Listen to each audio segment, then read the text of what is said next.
almost ready to go home.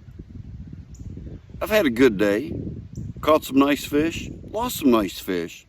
Then I saw the bass busting shad, and all I had tied on was a Hellgramite.